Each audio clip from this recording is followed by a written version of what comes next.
Tie plate assembly instructions. In this package you're going to use a center support, which is for sections bigger than 8 feet, 4 tie plates, and a bag of hardware.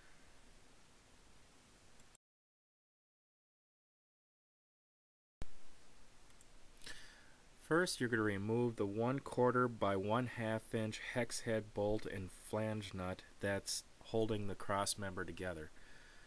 Then what you're going to do is reinstall the center support using 1/4 by 3/4 hex head bolt and flange nut as shown here.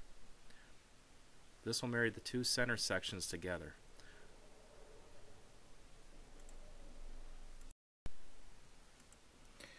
On the bottom portion of the center support, install a 5/16 by 1 hex head bolt, washer, and nut as shown.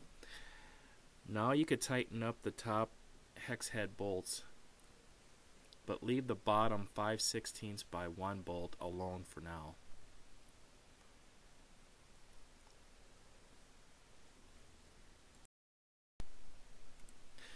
Using 2 tie plates, locate the colored edge of the tie plate and have that facing down.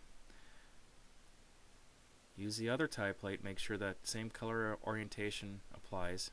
Put that on the inside of the end channel.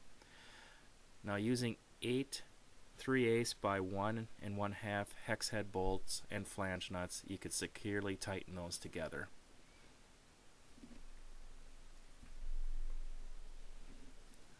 This double tie plate provides a very strong joint.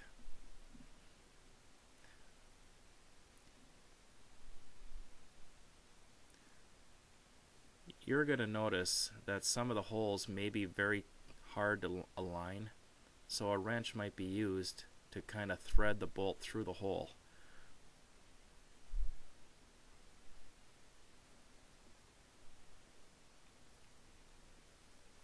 Use a 9/16 to tighten the bolts and nuts as shown here.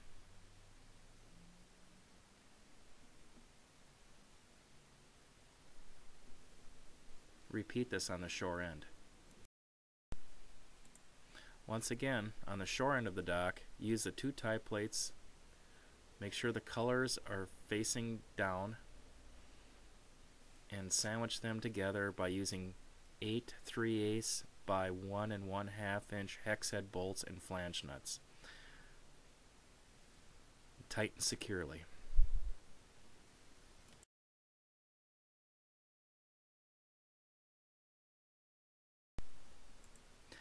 Now the center support bottom bolt needs to be tightened, and you use that by using a 1/2 inch socket wrench or an impact wrench, and to hold the nut just use an end wrench inside the V-beam as shown here. When tightened, the nut will conform and washer will conform to a radius. Repeat this on the other side.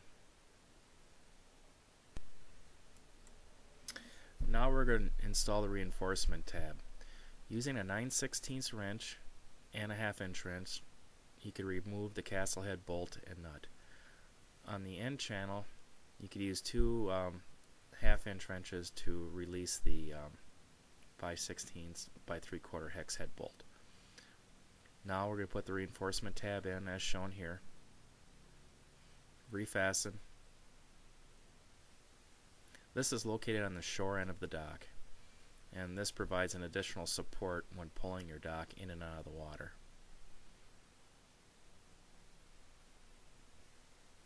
Using a 9/16 and a 1/2 inch wrench, tighten up the castle head bolt just as shown here, and tighten the other one.